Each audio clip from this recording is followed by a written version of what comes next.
Have you ever encountered a creepy significant other? Today's Reddit story comes from the subreddit BestOfRedditorUpdates.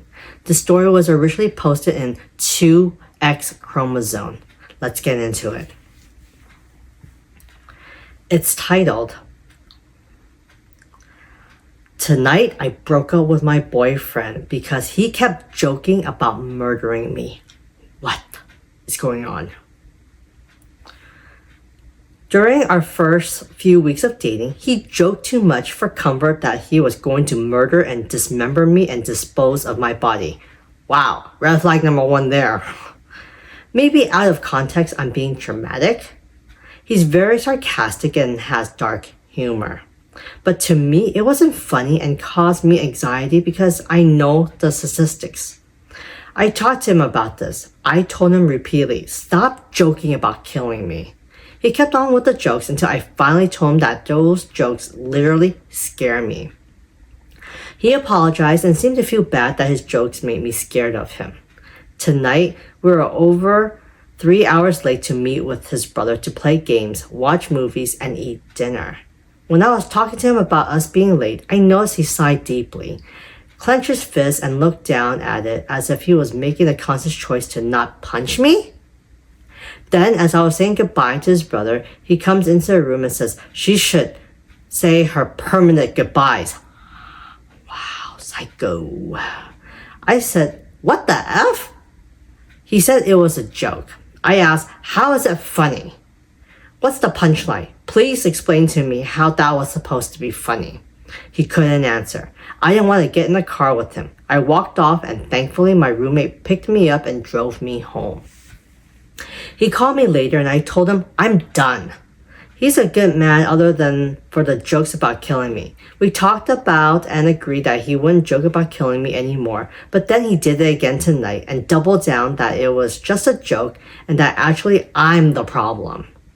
I start telling him again about how often women are killed by their husbands and boyfriends and that's why the jokes bother me so much, but he interrupted me to say F you. So I hung up and blocked him.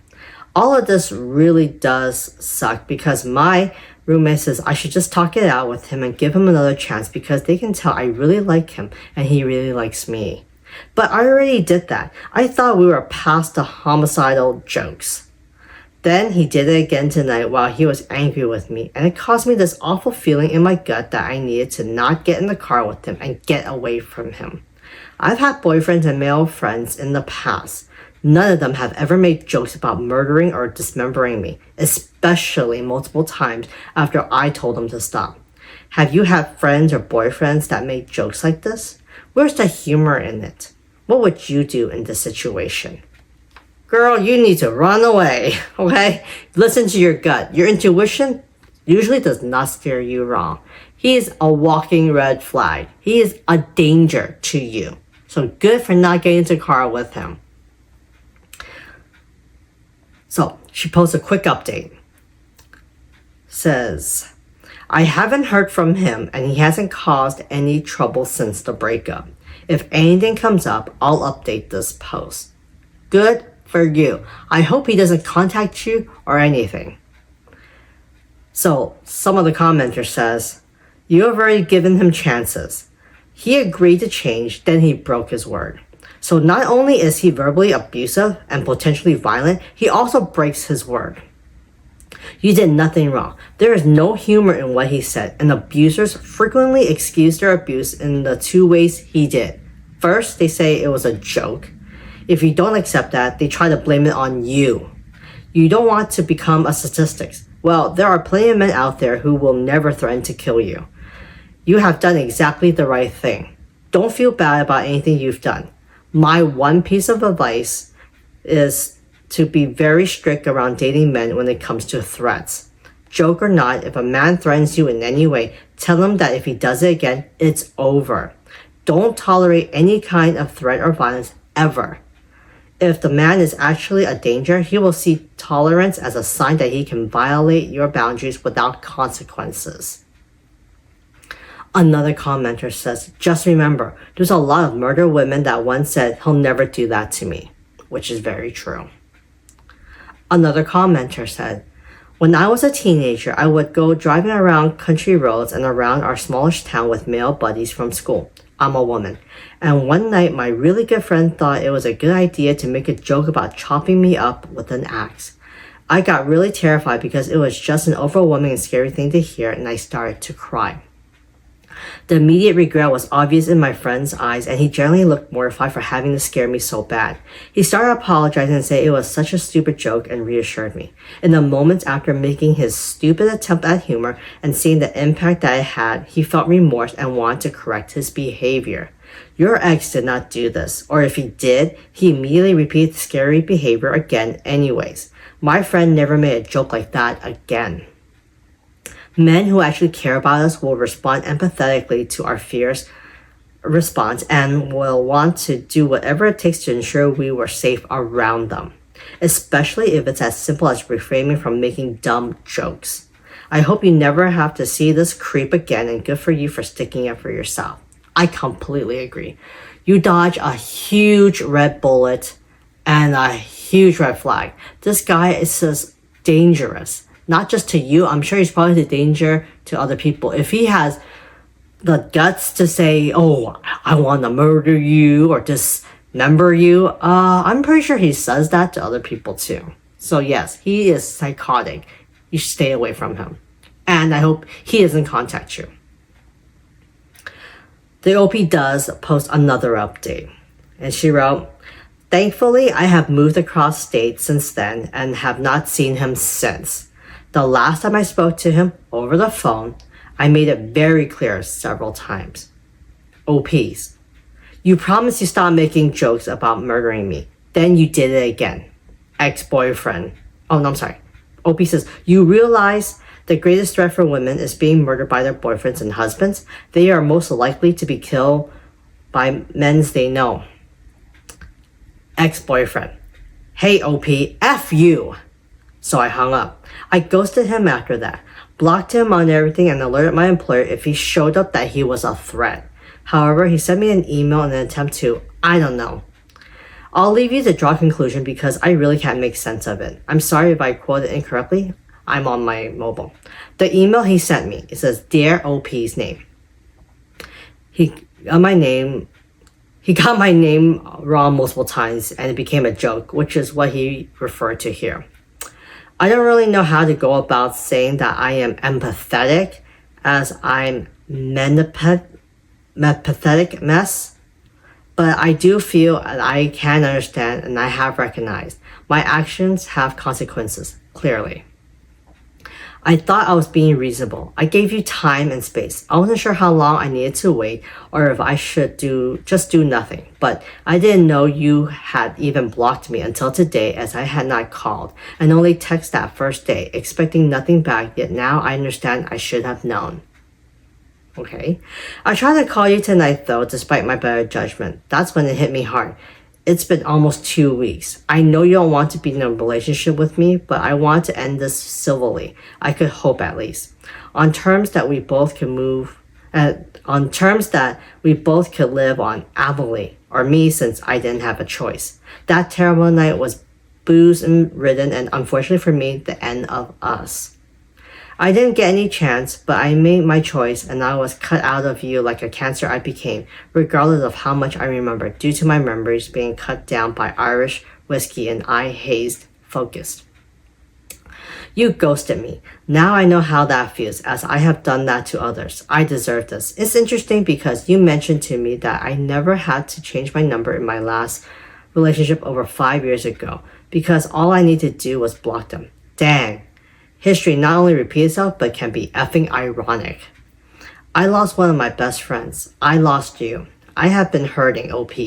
This hurt even more when I realized you don't even want to communicate with me.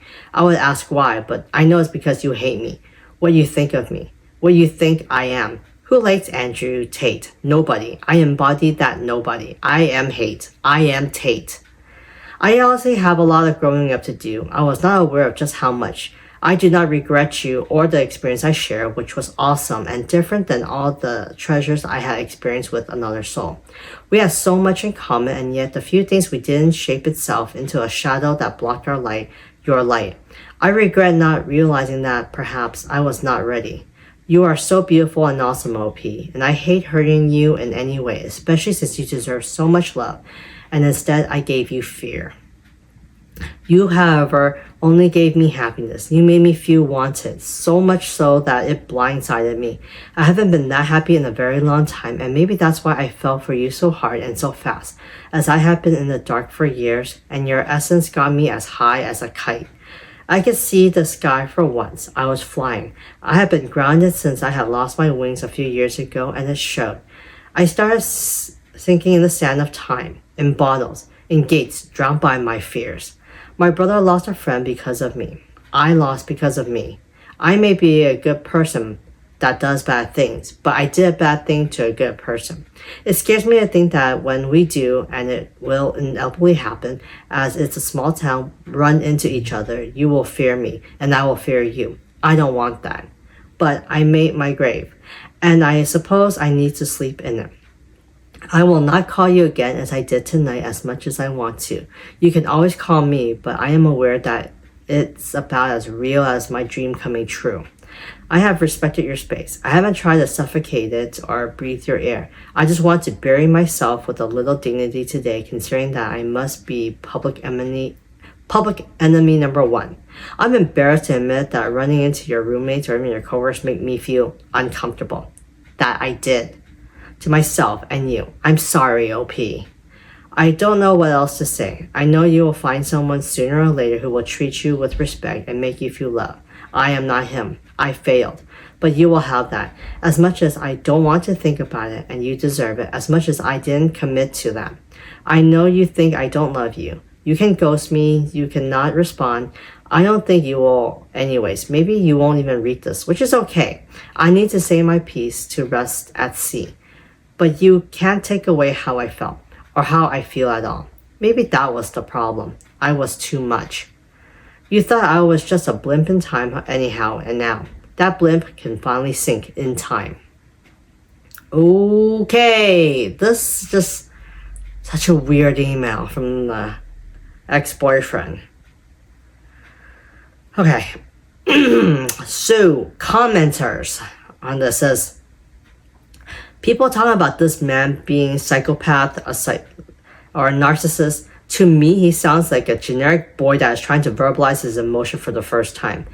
I don't know how old he is, but it reads like a letter of my first boyfriend at 20 years old, trying to be poetic and funny and failing at both, and just word vomiting emotions without fully understanding them. Yeah, that's just a normal dude learning his actions like consequences for the first time. OP responses, he's actually 40. I did not know that the ex-boyfriend was 40, okay?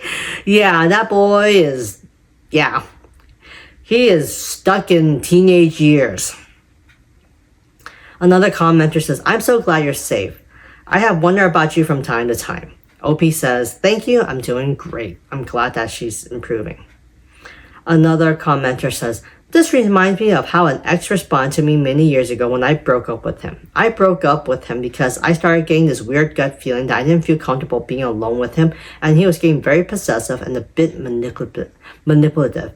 I even had a close family friend reach out to me to hesitantly share that she was not sure why, but she was worried about me about being alone with him. He responded via text by trying every manipulation tactic in the book, from telling me he was sobbing and please take him back, to saying I just have been using him and was a liar, to telling me he didn't know how he was going to go on with his life. His reaction made me realize I absolutely made the right choice. OP says, thank you for sharing. It's so important to trust our instincts.